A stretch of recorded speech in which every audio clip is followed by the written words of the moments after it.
I don't know what they're looking They should at. have rebuilt and Like, no, I don't know either. Like, why did they think they could be a playoff why did team? they think Myers was Like, that good when he was certainly not? how do you think that you can be a good playoff team with Hughes, Myers, Ekman Larson, and Hamonic as your defensive core? This defensive core sounds like this would be back in 2015. Like, if this defensive core was back in 2015, I would like this defensive core. I would. I mean, Quinn Hughes was like a teenager at the time, but Myers, Ekman Larson, and Hamonic, were all playing really good back in 2016, 2017. But this is 2021, and these guys are not as good as what they used to no, be. uh, yeah, I don't understand how they saw what's going on. And it was because of that one damn playoff run. Yeah, I don't know how they looked at. I'm trying. I'm sorry. I'm trying to. We're weird. We're live, but we're not live. It's Oh, is it yeah. being really weird? It's all screwed up here. Huh. Uh, we're not live. I don't know what's going on. That is weird. So is there live? I gotta delete this live that's going on right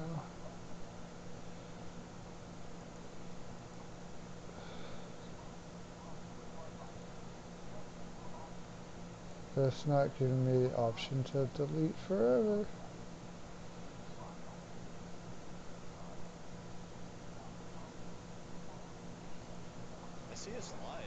I see us live. Yeah, well, we're not. It's we don't have a.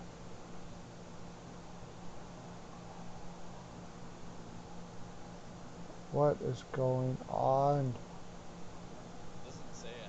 It doesn't say it has like a That doesn't thumbnail have or a anything, but it thumbnail, shows that we're live. and I can't find it That's weird. anywhere when I try to go. So we're live and we're not live because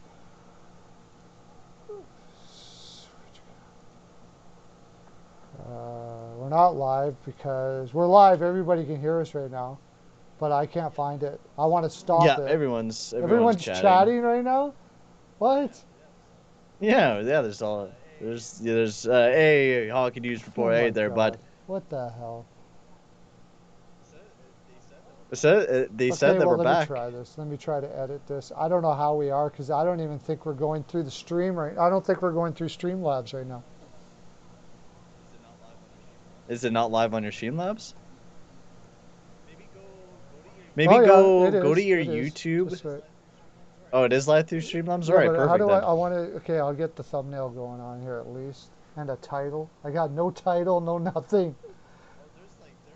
Oh, there is a title. It's this NHL free agency rumors and hardcore Oh, fan okay. Well, I'll just frolic. leave it there then. Save. Okay, good. We skipped a commercial today. Um, I guess keep on Yeah, going. there Now everyone. I just got to find a way to get back to live again. I don't know what happened there. We lost the stream, is what happened. And then when I tried to, anyways. Yep. So what's Hockey News Report saying? Because I can't see it at the moment. It was like, Perlo, your wonder face and the Seattle apartment. We see that what makes it Yes, amazing. it does. Yes. Anyways, we're gonna. I think we can. I don't know how much. Maybe we can do it because you probably can't commit to like every day or something. But like if we could do 2 or 3 days a week, and we could do like up until the regular season, and do a rating for every team, not just their Yeah, off season, that's what but I'm like just planning on doing. for what they've done in the past like year or two, something like that. Like everything that they've done in the last year. Oh, like a stretch of like 5 years or Yeah, something like that. a Just couple like of years. talk about the 5 years and like this is the way that we would have done it. Give them a grade or whatever. Maybe that's Yeah, not a bad yeah, idea. I like like that. and for what like we'll do it from a team perspective, not necessarily from a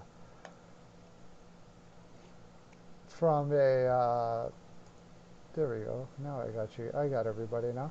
We'll do it from a team perspective, not from a general manager perspective. Uh, that way, so like if they fired a general manager, we can give that a grade. So it's almost like from an ownership perspective, from an overall thing.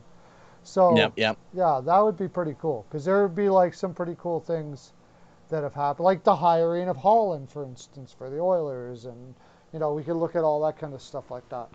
But we didn't get into that, and the whole idea with Nurse there. Um, it's extremely difficult to be a general manager for the Edmonton Oilers. I think that's really what it comes down to. Because, Oh yeah. okay, but the question I have is, was it completely necessary to give 9.25 to keep Nurse? So the way that I heard about it is that Nurse was just looking for a 4-year deal, and that's what Nurse was going to target for. And then all of a sudden, with Seth Jones signing his deal, and then Makar and Huskinainen, and just about everyone signing like a $9 million deal as a defenseman, the market went up for Nurse, and he's like, I changed my mind and wanted like an 8-year deal. It was not necessary. We could have waited a year because that was the big thing. Nurse had a really good season this year. His shooting percentage was nuts. The amount of goals he had was, if you were to talk with analytic gurus, they call a lot of the goals luck. And his defensive game is not there yet compared to other defensemen that have signed this $9 million Well, deal. Jones. Nurse sure does deserve it a bit See, more than Jones. There's no doubt about it that Nurse deserves it more than Jones, but Nurse barely even deserves this $9.25 million deal. I was looking at Nurse maybe being a $7 million defenseman because you knew that's what he was probably going to get paid. Seven, maybe probably $8 million, but not if if nine he was point two looking million. for a That's nuts. 4-year deal at 7.5, say, beautiful.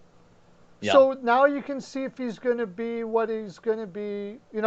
Basically what the Oilers and Holland are doing is saying we are completely confident that Nurse is going to become better defensively and play into this contract. The funny thing is, they're actually fine with the way that this defensive core is for the next couple of years. We have Barry locked up, Nurse locked up, Keith for the next 2 years, and CC locked up. So what you're saying is what I'm seeing from Holland is that he's comfortable with going with these guys for the next couple of years and thinking that this is an actual good defensive core. I know that this team, panicked. There's no doubt about it.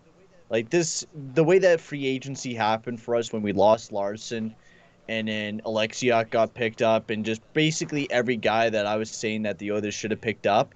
And then we had to go for CC, who I knew was going to happen, but then having to go back to Barry because, we weren't able to get the guys that we wanted. These were our plan Bs and Cs basically. And I wasn't a big fan with the way that Holland dealt with this offseason and especially paying Nurse the money that he did when he could have waited until, next year. Like, Well, why give not? him a And see 4-year how well deal. he Give him a plays. 4-year Like, deal at 7.5, something like that. well, like, why extend him right now? He could have waited and see how well he played going into next year, right? Like, if he's gonna have another good season I like he guess the did only this year, thing I could think of right? how Does he old deserve that he's money? 26 now too, right? Uh, Yeah, 26. so he would have been 30 at the end of that deal. Yeah, to me it's a 4-year deal. It's a 4-year deal all day. What the heck are you doing? He wanted to do a 4-year deal. What was the 4-year deal? I'm guessing it's about seven I and a don't half, remember somewhere the around 4-year there. deal. He wanted to do it. So what's wrong with That's what I that? was guessing. I use Well, Nurse changed his mind to go to 8 because of the market. The market totally changed than what we thought it was going to be because of Stan Bowman signing Seth Jones to a $9.5 million deal, like an idiot that he was, and it just skyrocketed every underrated defense or overrated defenseman in the league. I mean, you look at the top paid defensemen. And I know some people say these are actually good defensemen. You look at all the top paid defensemen in the league. All of them are very overpaid. None of them actually really deserve the money that they're actually getting. Like you look at Erik Karlsson, who amazing defensively, but does he deserve $11.5 million? No, no way. Drew Doughty doesn't deserve that money. Seth Jones doesn't deserve the money that he gets unless he pops right back up. Like a lot of these guys that are getting paid top dollars are actually very overrated defensemen and should not be paid like this amount of money. It's nuts, and I'm a big fan of Nurse, but the money that we did give him, I felt was a little too I think it much was than what we should unnecessary. have. That's the point. Like, I mean, if he, but the problem is, and this is the problem when, for most teams, but especially for the Oilers team, if he did tie him down and say, I want 9.25 or I'm leaving next year, if that's what it came down to, you almost, like, you don't really, Mm-hmm. what are you going to do? I mean, the reason why defensemen get paid like this is they're hard to find, man. Once they become They are. once come playoff time, every single year trade deadline, everybody's looking for defensemen. They'll give up firsts and everything for Yep. defensemen. So that's the reason why they pay them that much. I think that's what a lot of people that I talk to in chat rooms kind of forget. That, like, for instance, we were talking about, and this isn't going to happen. Apparently, the Rangers are off of the Eichel deal again, which they've said how Mm-hmm. many times. Probably posturing, but Zibanejad was going to be part of that deal, apparently. I did a video on it. Oh yeah. Zibanejad's going to be a free agent next year, right? And they're like, Mm-hmm. no, um, then you get into the conversation of how much he's going to make and stuff like that. And Rangers fans seem to think that Zibanejad's going to make $9 million a year or $8.5 million a year. No, he's not.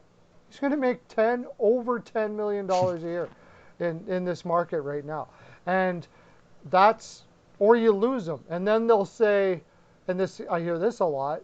Well, then just let him go. Then okay, now what are you going to do? You have no number one Yeah, center that's anymore. You like the just can't thing that pluck I him out of the. always Where are you just going to pluck him out of the air? Number one centers are hard to find. Watch what Columbus has to do to find one. and that's like the thing, a lot of Oilers fans will say like, oh, then like a lot of Oilers fans are like, oh well, like darn on this, we should have never signed him to that deal, and then there's like a lot of Oilers fans like, well, what would have done? Let him walk? And I'm like, well, look at what Holland's let walk in the first place. We've let Caleb Jones walk for a bombing Duncan Keith, and we also lost Ethan Bear. There was a lot of good players that could have developed into something good, and we're overpaying in a guy that had a great offensive year, but there's so much risk going into it this year for Darnell Nurse, and I just hate it because GMs are being, especially Holland, he's being really dumb with his assets. This defensive core at once was a very young defensive core, and now we have a lot of guys that are very overrated, like a guy like Tyson Barrie, who I don't think is going to very work for our scheme of things and the way that our defense core is built. Yes, we did a panic move, but I I I have a tough time wrapping my head around this defensive core sometimes when I look at the Oilers defensive core because it's just so confusing, right? Like I seen it last year and I was like, oh, this defensive core is not bad. It needs a few more pieces and then it could be really good. Now I look at this and I'm like, what is this? Like how did we go from Nurse Russell and Jones and a right side being Bear, Larson, and Barry at one moment in time to now being this travesty that we got here, and I think it's up there with some of the worst defensive cores in the league, up there with Vancouver and better to Vancouver, but it is Well, definitely up there for one of the worst the good defensive thing about cores. it is they But can all move the our puck, and offense, we need, and we're just gonna have to score a yes, crap load. We're gonna have to win games, high yes. scoring. But the biggest problem is if you're gonna do that, you give up your first for Kemper. Like, I don't know how they didn't get that. Uh, they threw in Timmins, No, and and then we that's the didn't biggest have problem. somebody to throw in or whatever. But we don't have the Well, we goaltending were to be we able were to do that. throwing in I heard Dmitry Samarokov we were handing And they them took. in a first, but Timmins is just, better than Samarokov potentially. He has a better, higher potential than him. Um, you know, this is the biggest problem. I talking about our offense for our defense score is awesome. I think our transition game will be Oh sick yeah. going into next year. Duncan Keith is a little bit of a question mark, but with Evan Bouchard jumping in the lineup, Tyson Barrie able to move the puck like how he is, and Darnell Nurse, Mm. Yeah. awesome, cool. Defensively, the only good defenseman you're able to rely on is Cody Ceci. That's your best defenseman overall on this team, and Yeah. Chris Russell. You don't got a lot of good guys that are defensively minded on this team unless Evan Bouchard takes that jump up. And then, like you were saying, they should have went after Darcy Kemper because now once again we're stuck with Koskinen and Smith going into next year. And how is this going to work when Smith and you take a look at Mike Smith? And a lot of people are like, "Oh, he'll have another good year." Look at his numbers. When he had a good year for the or for the Phoenix Coyotes when they were the Phoenix Coyotes back in 2012. And now he did have two decent seasons afterwards, but he posted a 930 save percentage, the same as what he almost did this year. And then after that, he had a mediocre season, went off and played for Team Canada there in the World Championships, and just kind of went downhill and then back up and then just downhill and then back up. That's the way Mike Smith has been. And I feel like next year is not going to be as good as what he did this year. This is, maybe a one off. And I could Yeah. totally be wrong. But you know what? I'd rather be wrong with me saying this than me saying that Mike Smith is going to be amazing. Because I'm not relying on a 39-year-old goalie. Let I'm sorry. You got to be crazy to rely on that type of guy, and especially Koskinen as the backup. Now, if we had a good starting goalie, I'd be fine with that. But having to rely on a tandem like a Koskinen and Smith No, is I agree. really Now I risky. don't know if he would go to Edmonton like that. You never know that. That's the other thing is there's always a problem in Edmonton is who is going to go to Edmonton. But like, don't make the Keith trade and overpay for Allmark. I'd Yeah, do that that all could have day, been a assuming he possibility, would come right? to Edmonton for whatever reason. But even pay him $6 million. Why not pay him Markstrom But money? even then, like this also a note on that Darnell Nurse deal with signing Darnell Nurse. We only have $8.8 million going into next season, so it's basically confirming like Holland believes in what we have here is the creme of the crop and is going To to the take us promised land. very long, very Yeah, and it's deep not. in the playoffs. But me, I see Nope. this team is not. I see an awesome offensive core. I'm like, Great, awesome. This great offensive regular core is season sick. team. And then I look at the defense and I'm just, bleh. I just don't know what to talk about with this No. defensive core.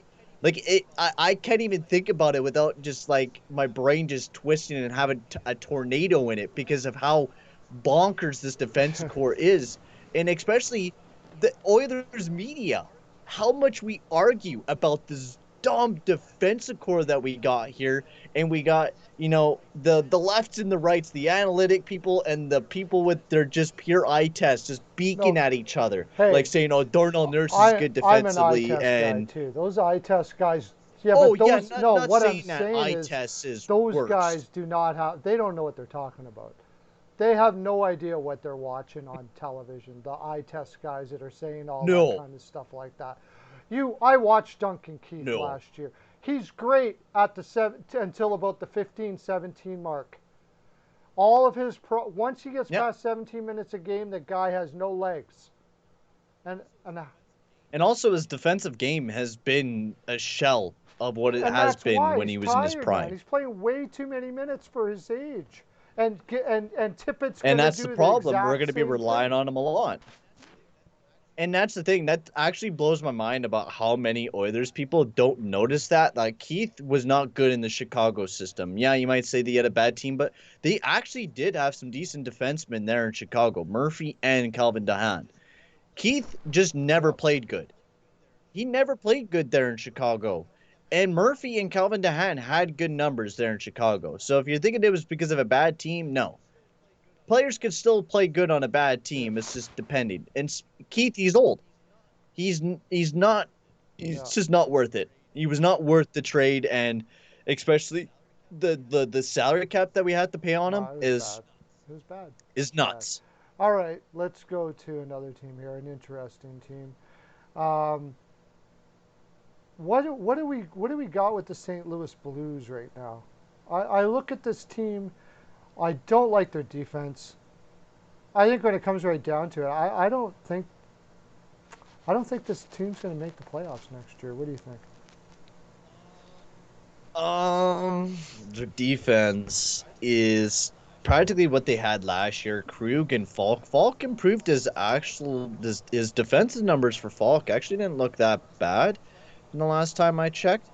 Um, yeah, it wasn't terrible. He's actually been more defensive than he is offensive, surprisingly enough, over the Hmm. past little bit. But yeah, he's not fantastic. He's not a guy that He's you not want to in a be playing 1-2. top two He's not minutes in a without a top doubt, two. right? Like he's a top four guy. That's what he is. He's supposed to be playing on your right-handed top four.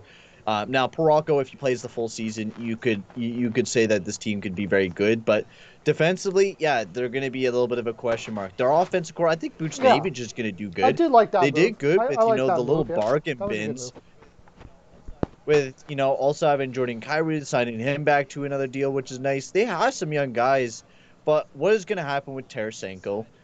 Can Sad and Buchnevich be enough for this team goal scoring wise, and how well will their depth do? I think this team could be a tweener team, but this Central Division this year is changed up so much. Like, I guess Colorado, Dallas, I would have to see will probably be a playoff team. What then? Winnipeg, most likely, and St. Louis. Because if Minnesota doesn't get Kaprizov back, then there's no way that Minnesota That'll will change beat it. St. Louis That'll unless they change it. I surprise think me. they'll get him though.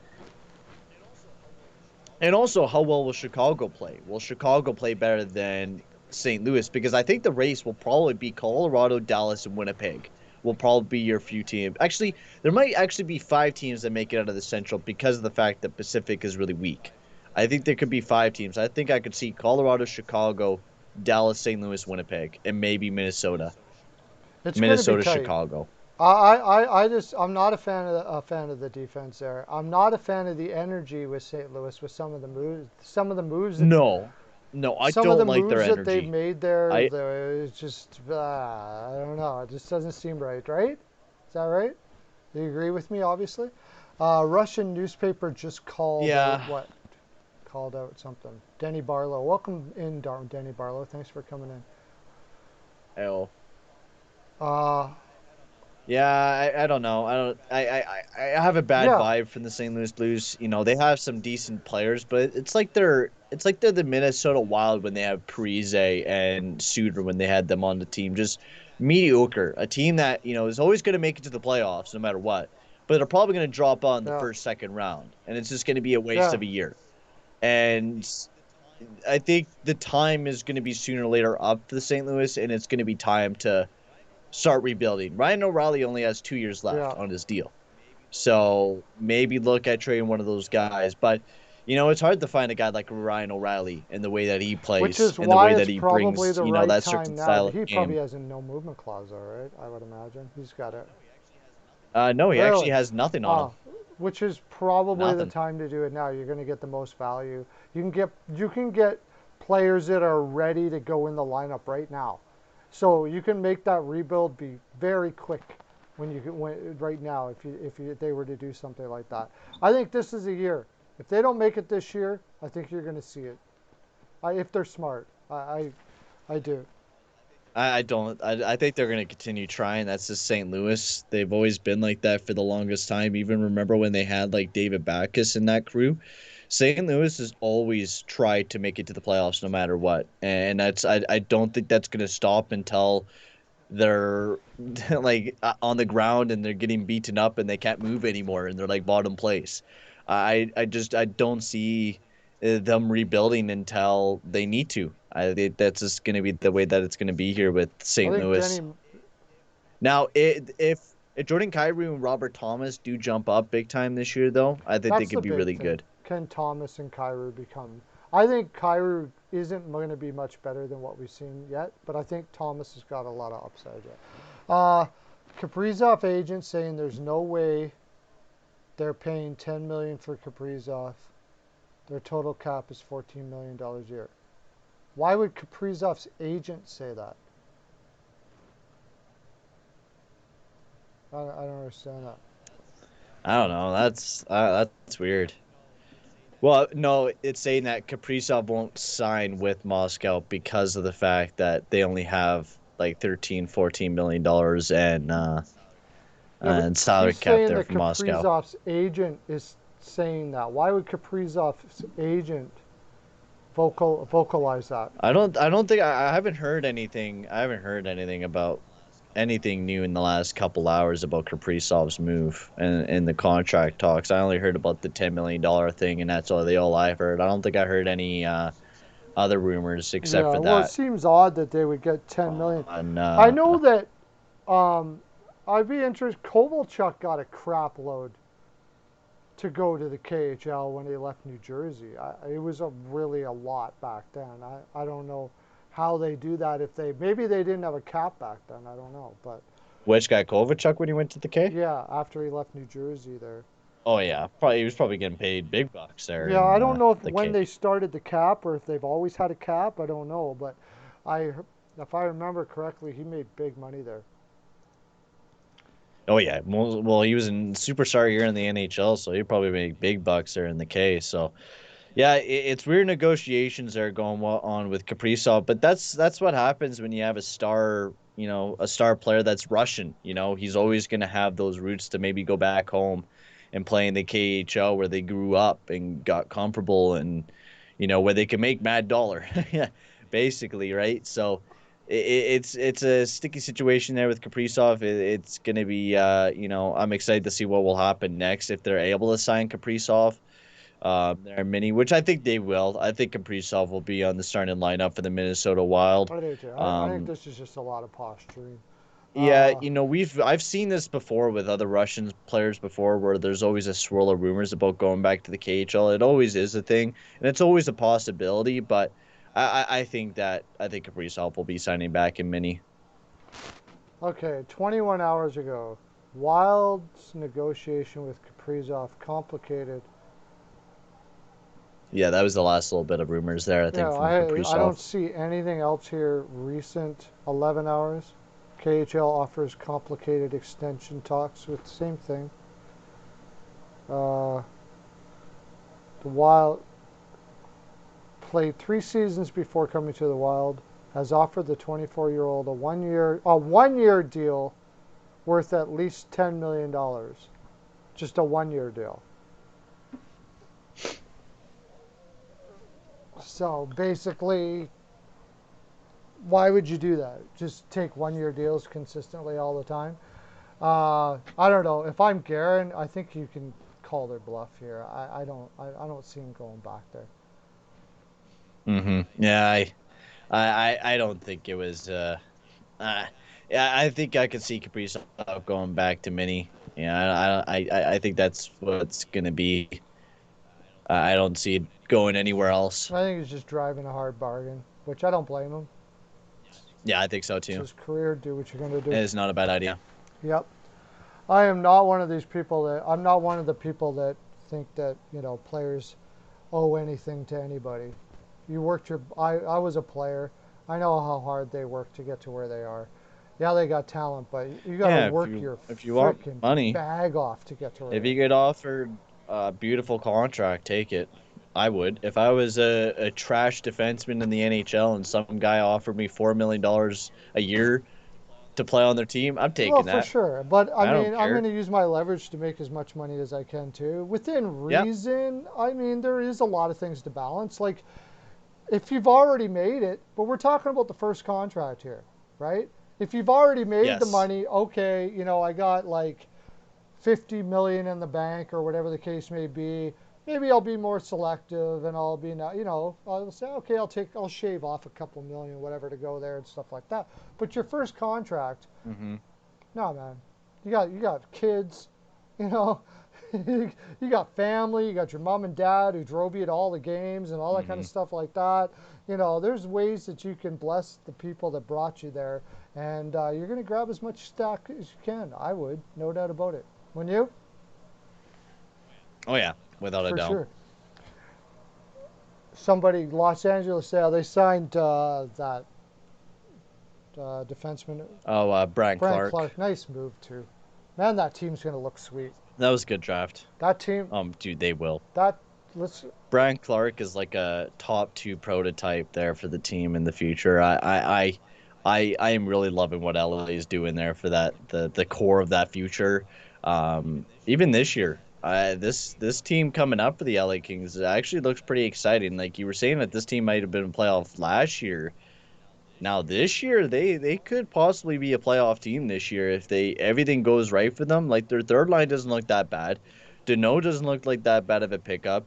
If Arvidsson produces again and puts up a good 25, 30 goal season, even 20 goals will be nice for might even them. get a rebirth in LA there. Yeah, Being right? able to play a little more offensive game. The people say like the people don't realize LA does not play like a deep defensive game. They play a fairly upbeat offensive style, and like you don't think of that when you think of guys like Kopitar because of his Selke nominations and stuff like that. But they're not. They don't play like a super defensive game.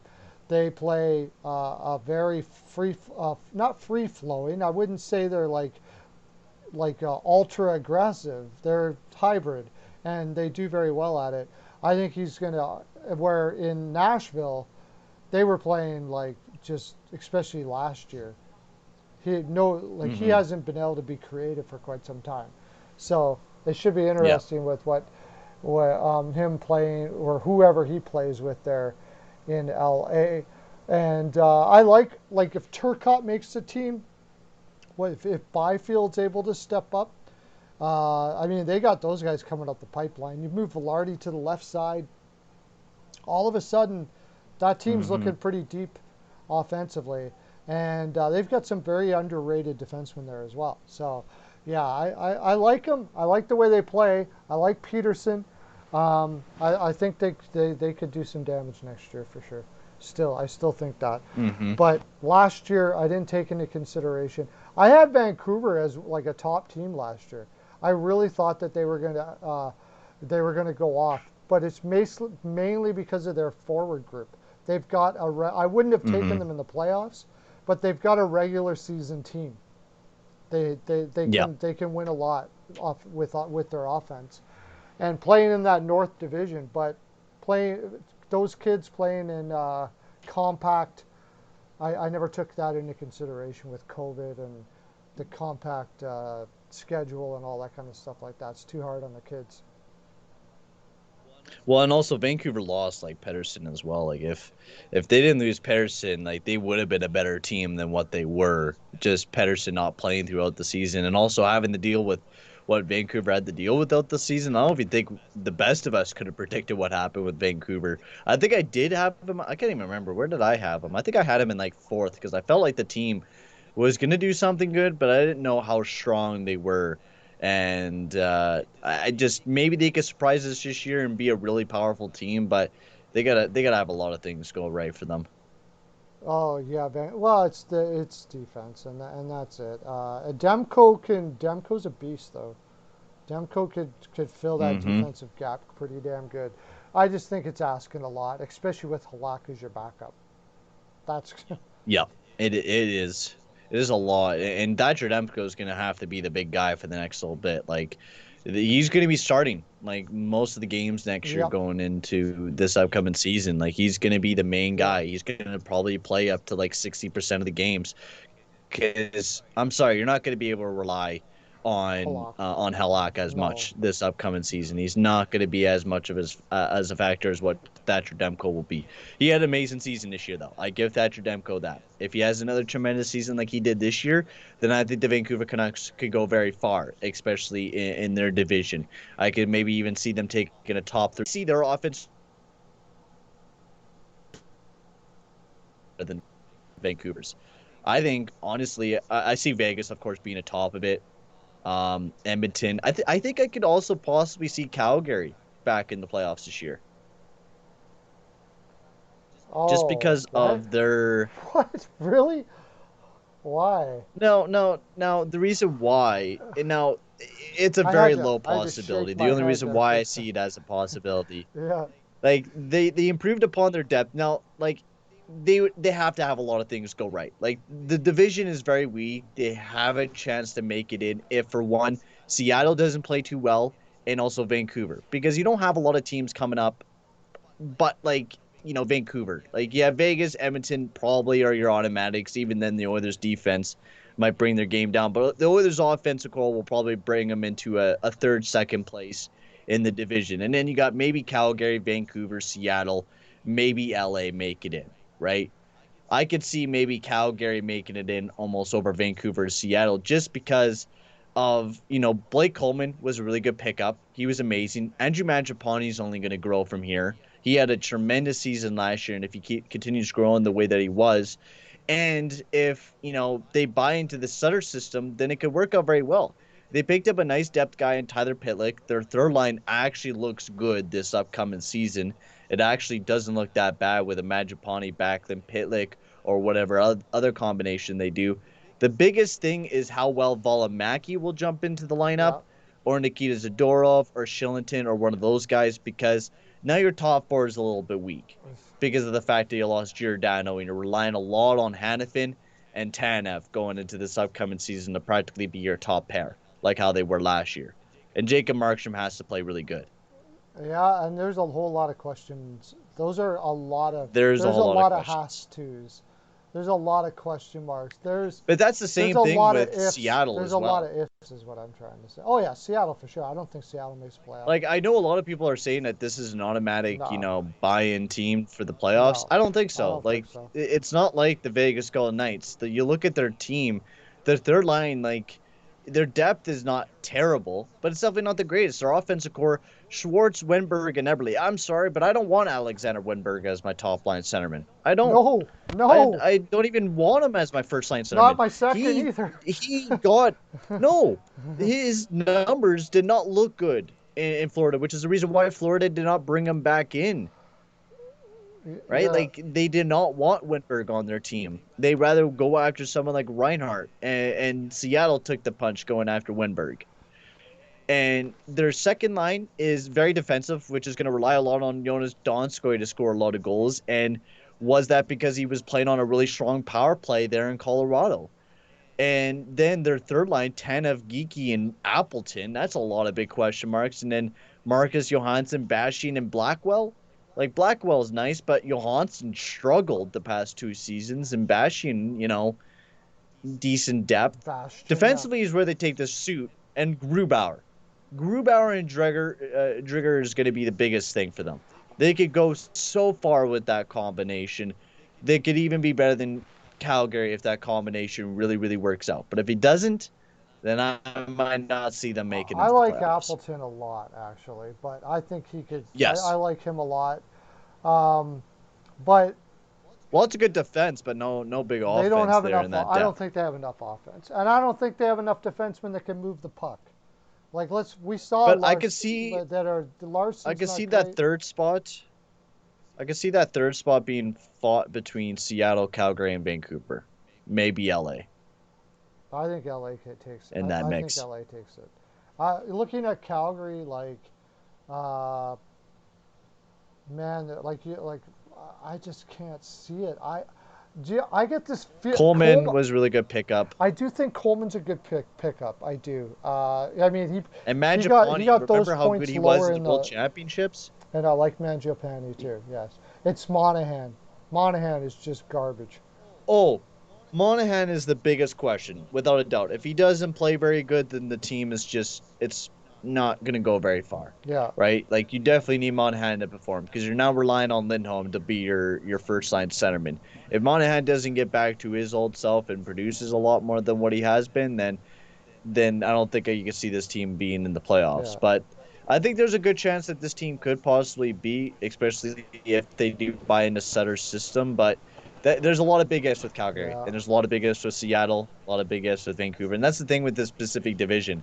You don't know how teams are going to do in this specific division. And that's the thing. You don't really know how well these teams will place in these divisions, because we had the COVID divisions. We had totally different divisions last year than what we had this year. So it's definitely going to be a total different ball game. It's going to be pretty exciting. Okay, so the newspapers in Russia just called out his agent.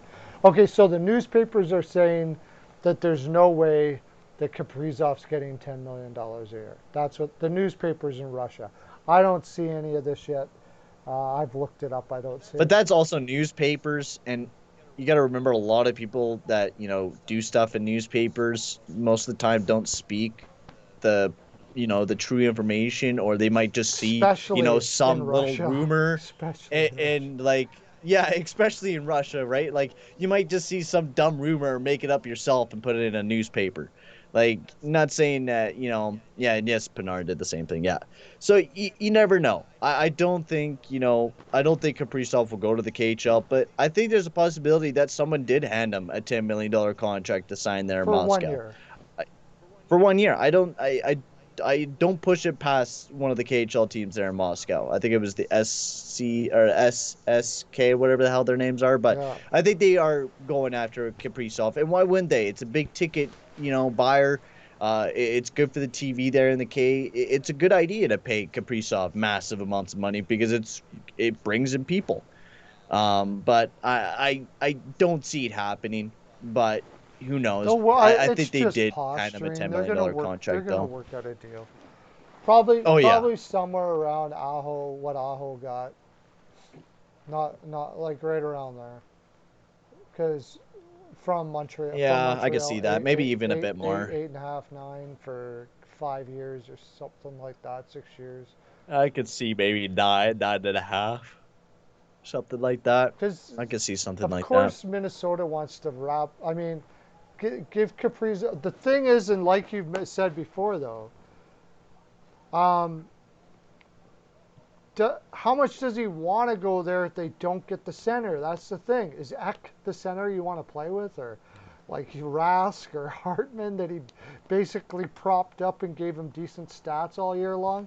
You know, that's the thing. Even if I'm Kaprizov right now, I'm like, what's the plan for a center position here? It could be Rossi. That could be the case. But Rossi was injured all year last year, and he is a question mark. Mm-hmm. So do I want to really sign long term with a team that hasn't shown that they could get a center for the last decade? When's the last time they had a center in Minnesota? A number one center? Like, you're gonna have to think hard there. Never. Never. I don't think they ever had one. Since before they went to Dallas? Like Modano? Was there ever? Modano maybe, but they only had him for a little bit before the team changed over to Dallas. So I don't think they ever really had, a player that was a first-line centerman there for Minnesota, because for years they had Marian Gaborik there for a while when they got him. And then they didn't really give him any centermans. Like, there was always I always remember the one guy's funny name. I can't remember his name though, but they had these outrageous centermans for the longest time, and none of them really took the cake. And then they lost Gabrick, and then they got Parise, which was another winger, and they were never able to find him a centerman either for the longest time. And now once again they're stuck here with Kaprizov and no center. But Marco Rossi's looking good. Yeah, I'm really like trying to think of centers that played for Minnesota that you could, like, none of the names are popping into my head, even like just decent ones. Yeah, I'm searching up there. Oh, Mikko Koivu. Mikko Koivu. Totally forgot about him. Right, But Mikko he was more of a two-way. He was more of a two-way guy. He was He wasn't a dynamic offensive player, but he was a great shutdown. He was a great shutdown centerman for sure. Pierre-Marc Bouchard. Pierre-Marc Bouchard. He was good. Eric Stahl was also on the team, but he was only on the team for 300 games. He was a good first-line centerman. Mikael Granlund as well. He showed the potential to be something good, but never really took off as a first-line guy. Eric Stahl was already getting older by that time. He wasn't really what you call a number one center. Wes Waltz. Wes Walz. Is that the guy you were thinking of? Yeah, Wes Walz. That's the guy I was talking about. Oh, jeez. Yeah. Did he play a ton with Marian Gaborik there? Probably. Wes Walz. Marian Gaborik making him Yep. look good, yeah. Yep. Yep.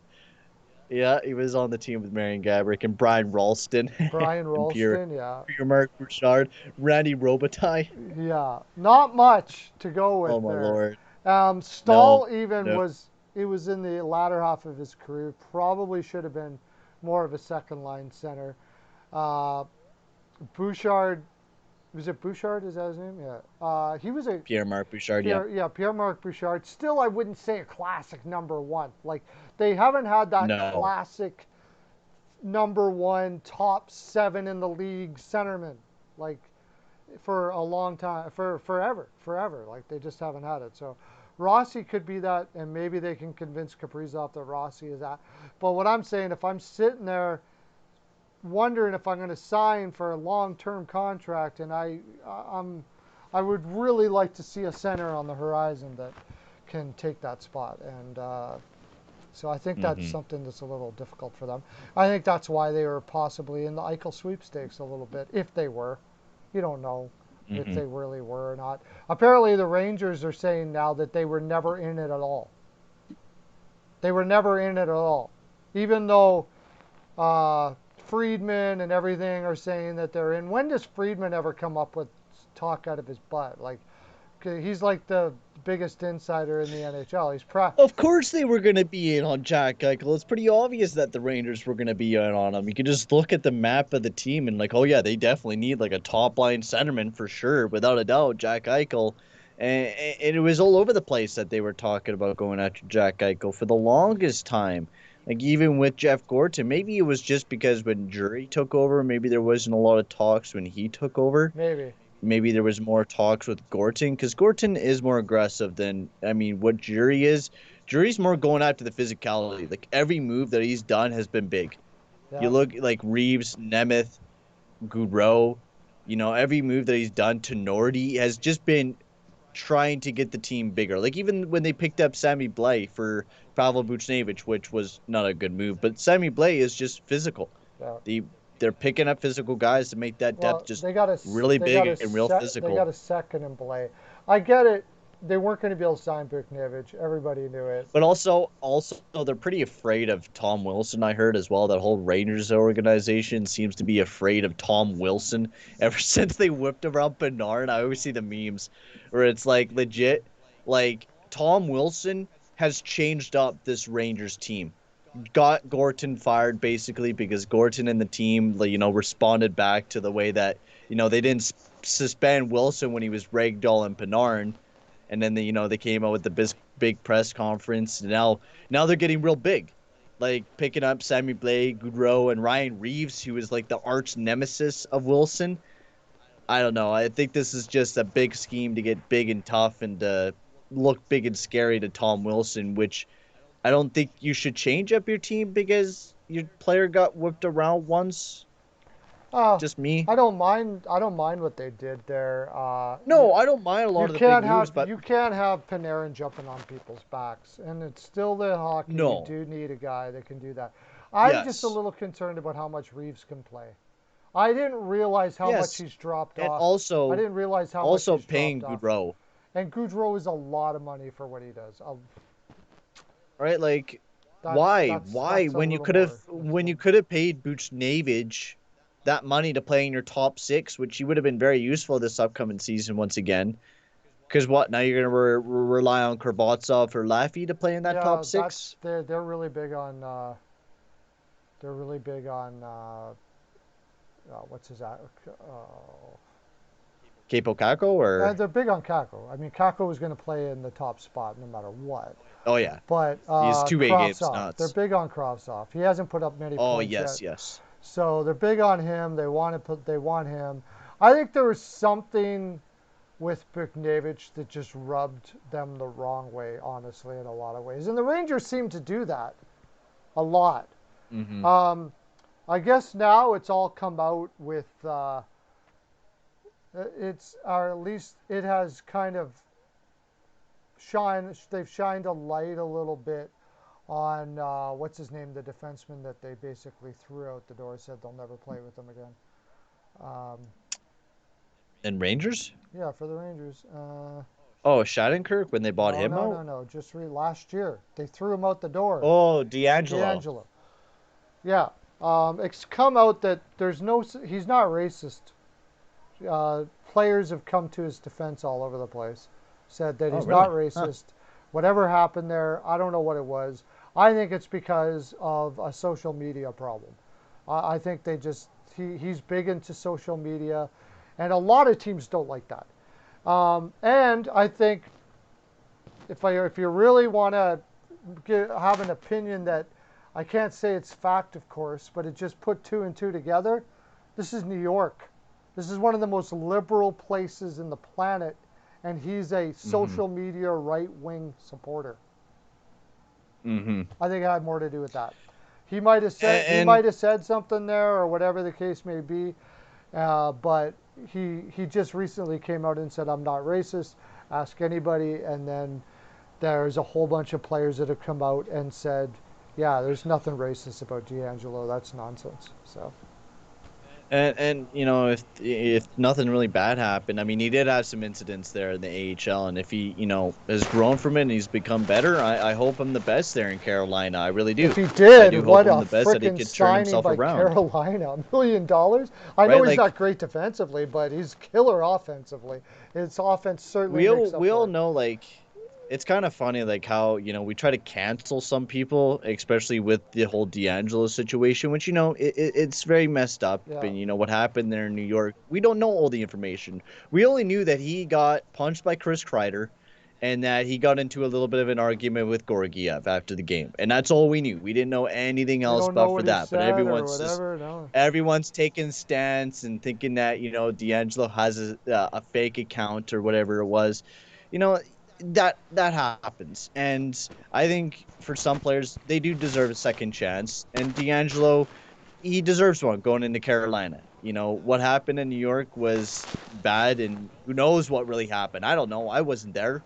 I didn't know what was said. I don't know what the argument was between Kreider and D'Angelo, No. or why D'Angelo got punched in the mouth, or whatever it may be. And if D'Angelo learned from the situation, good. Then it's a steal for Carolina and awesome for Carolina. Yeah, it's their franchise to do whatever they will. They obviously had the inside information and made a judgment call on it, and whatever the case may be, I can't say. Like I'm like you, I don't know. Uh, I mean, we make. I don't. I try not to cast judgment, but I will cast judgment on not judgment, but I will chime in on some things that you hear that if it is that way, I really hope that D'Angelo changes his ways or whatever the case may be. But as it comes out over time, I'm always in the back of my head thinking, you know, I probably don't know the whole story here. And then when you start getting things like players going, there's no way D'Angelo's racist. What kind of player is going to come out and say that? If he is anywhere No, near not it, very right? many. They're not. A player is not going to come publicly out and defend a guy like that. And look who he goes to. He goes to Carolina that had Brady Shea, who played with D'Angelo, Stepan now, who Hmm. played with D'Angelo, Ranta that played with D'Angelo. Like they just grabbed all the Rangers, a whole bunch of Ranger players there. Faust, right? Played Hmm. with D'Angelo. So I'm sure Carolina talked to them and they said, no, there's nothing racist about the guy. I don't know what you're talking about. Sign him up, bring him Hmm. over. We'd love to have him over here, right? So, And also, Lauren, Bear is an amazing player for Carolina. Enjoy him. I cannot wait to watch Carolina next year with Ethan Bear in that lineup, because I think he's going to be that defensive core there in Carolina is going to be pretty stacked. I think going into next year, I think the biggest problem is, can they have good defense, especially with the amount of offensive defensemen they have in Gardner, D'Angelo, and Brady Shea, because he doesn't play very well defensively over these past couple of years. Like they're gonna be relying big time on Jacob Slavin and Brett Pesci big time going into next year. But Ethan Bear is going to be tremendous for that defensive core going forward. Hey there, Doric. Yeah, it is me, Peyton. How's it going there, bud? yeah. But it is interesting to see what Carolina is going to do, because I was seeing like people like predicting Carolina to finish near the bottom of the division. Do you think that's going to happen with Carolina? Um, no, I don't. I don't understand why they're predicting something like that. Uh, Maybe because they didn't do too much and they only picked up like Stefan, and then they got worse defensively because they lost Dougie and maybe their goaltending. But like I think their goaltending improved from Mrazek and Reimer to Ronta and Anderson. Both of them, the problem is though, is they're both very injured riddled, and can they stay healthy moving forward?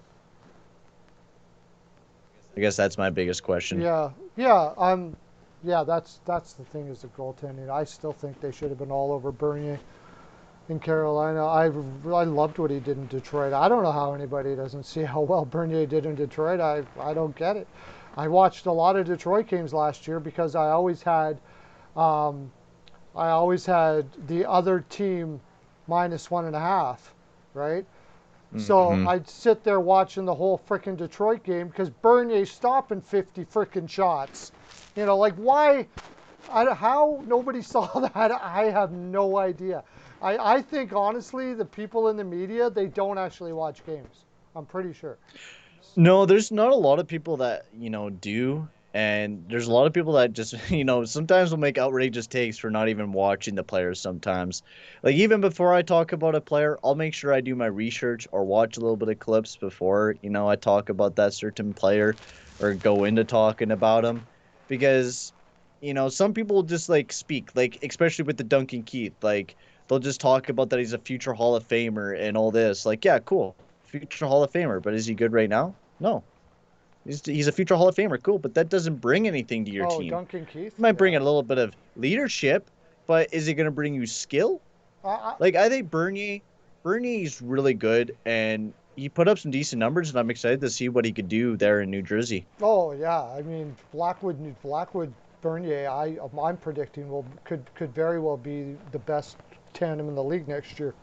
We're close to it, off the top of my head. Certainly a lot better than a lot of teams. Um, yeah, it doesn't appear that people that should be watching a lot of games are watching a lot of games from what I talk in the media. There are some people, though, that obviously do. And, Oh yeah. there are some, but you got to really pick and choose which people there are. I think most of the time they are just talking out of their butt. They don't really know what they're talking about. Um, not most of the time, but too often. I should say too often, not most of the time. I listen to Sirius Radio, and there you got to be when you listen to Sirius Radio, you got to read between the lines because it's something I never really thought. I was like, how come these guys are not really saying anything sometimes, or they're always trying to say the nice thing. But it's because they're going to be interviewing these players down the road, right? They just can't sit there and trash players and organizations. They talk to general managers and all. They got to really be Hmm. diplomatic with what they say. But so you kind of Well, got to and read in and I between th- the lines there a bit. and also for a lot of those companies, like I think especially even when you watch the draft or anything, they always talk about the positives. They always go into the positives whenever you watch TSN or Sportsnet. But when you watch like one of the, I guess like somebody like us that do live streams like this or off the wall hockey or hot take hockey or whatever, we just say whatever the heck we want. We Yeah. don't care. Well, if we say something bad about your favorite player, we don't I'm care. not going to I talk don't to care that that. player in an interview later. Yeah, and if I do, I will say like, yeah, dude, I thought you were bad. Yeah. I, I thought you were bad, bro, and you pulled it out. If you want to punch me in my mouth because I talked bad about you, go ahead. Yeah, but the difference is they're But part of a network who yeah, needs those guys to talk to you. Like, so they really hmm got to be diplomatic about what they do. But you or I, we yeah, don't need to worry about that. no, we don't need to worry about those guys. That's why I really like just also the freedom of doing YouTube and doing it with Steel Flyers is because we could just, talk about a certain player and, trash a certain player because we don't have to worry about them, interviewing them. Maybe we will sooner or later, but Yeah, we don't have to be super liberal. yeah, Sometimes people are going to be, mean to a certain player. And I think that as a hockey player, you just got to take that sometimes. yeah, And just it's criticism. I mean, you can look at Twitter and see at least one person bashing you 24/7. I mean, you look at Robin Lehner; he uses it for energizing himself.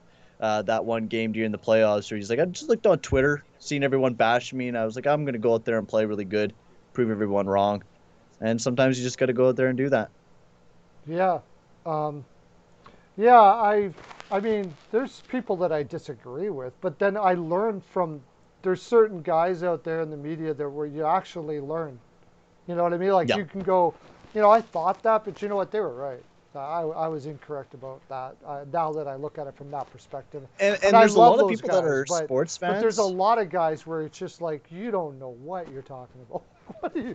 What are you? But it's good on you, Perlo, to like see sometimes because I see so many fans where like they'll get so stuck up in their head and thinking they're always right all the time whenever they see some other opinion that they just is right, but they just totally disagree with you, disregard it, Yeah. right? And sometimes you got to notice that like, oh yeah, like this is an actual fact that I should take in, even though I thought this player was good. Maybe he's actually not that good than what I expected him I to think be. with a lot of fans, maybe it's just they're fans, so they don't want to Yeah. say, And there's people are different. You have people that are promoters; they have a promoter's heart, and people with promoter's heart are always going to be on the chat rooms, and they're going to say things like, why can't you just cheer on your team and blah, blah, blah, blah, blah. They're almost acting Yeah. like, you know what I mean?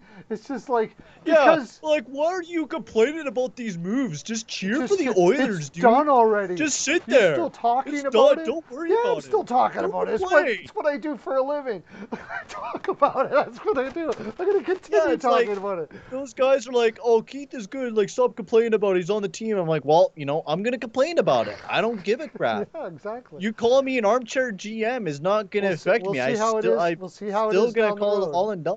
But those same Uh, those same people, and I generally don't talk to them too much because those same people no. will defend that till the day is long, even when Keith is obviously not doing poorly defensively, which he will do if they play him Yeah. 23 to 25 minutes a night. It's just, he's going to play poor defensively. There's no doubt about it. He's just going to run out of wind. He's going to be too tired, and he won't admit it because he's Norris Norris three-time Norris Trophy Cup winner. Is he? No, sorry, one time Norris. He just won one, Yeah, right? something like One or that. two, and I think it was two. three-time Cup winner going to the Hall of Fame, and he didn't get there Conn by Smythe admitting winner. that he's not good enough, right? So Yeah. Keith is never going to admit that he can't play 23 minutes a night. You're just going to have to give him the 17, 15 and say, look, dude, we're doing what's best for the team here. But I, like you and me, both agree that Tippett is likely not going to do that. And that's what really, I don't get it. I'd love to sit down with some of these guys. And then I would love to sit down I with, would too. then there's guys like Stevie Y, Joe Sakic, Gallant, great coaches like Gallant, Trotz. I'd love to sit down with them and I wouldn't say a frickin' word. I would just like fall on Just listen. just listen to everything they say. Like, how do you do this, dude? Yeah, like what? Okay, can you tell me the voodoo that you just did to have McCarr sign for $9 million for 6 years when he could get $13 million for 8, and you wouldn't be able How to do did you anything know, about it? like, when you drafted Andre Vasilevsky, like, how did you know he was going to be such a stud? And, like, Yeah, you traded, like, Kyle Quincy for the guy. Like, how? Like, how? yeah. I mean, I Fertilizer. think everybody knew he was going to be good, but and then give him just all of like those guys, even Breezeball. Like Breezeball took over for Yzerman. Breezeball has been just as good as Yzerman in his tenure in Tampa Bay. Hmm. I would love to sit down and listen to that guy. And then I go listen to Benning, and it'd be like I'm listening to a Vancouver fan. Excuse me, what did you say? Did you just say Pullman's a good defenseman? What? Yeah, Tucker Poolman. That's, Did you just say Tyler Myers is good defensively? yeah, What? yeah, Tucker Poolman can fill in your top four if there's injuries. That's what Benning Myers is a big, burly, good defenseman. Okay, sure. I did see that last year. Okay, Benning.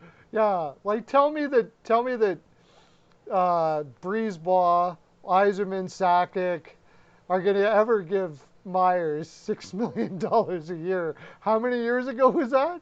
Oh my gosh, Oh, what a I can't terrible general remember. manager. Anyways, well, we're past our time. Oh, we are. Yeah, we had lots of people even though the GOAT was on at the same time as us, by the way. Did everybody know that? Yeah, we The did. GOAT was on. Is the goat still I on, don't or? know. Is he still on? I wonder if he is. I don't think he is anymore. No, Is he on this? he's not on anymore. But you could go back and watch the stream if you haven't Oh, already. okay. He did like an hour and a half stream there. He just finished streaming 11 minutes ago. Good to see him back. Anyways, I'll probably have the goat on sometime this week. Maybe.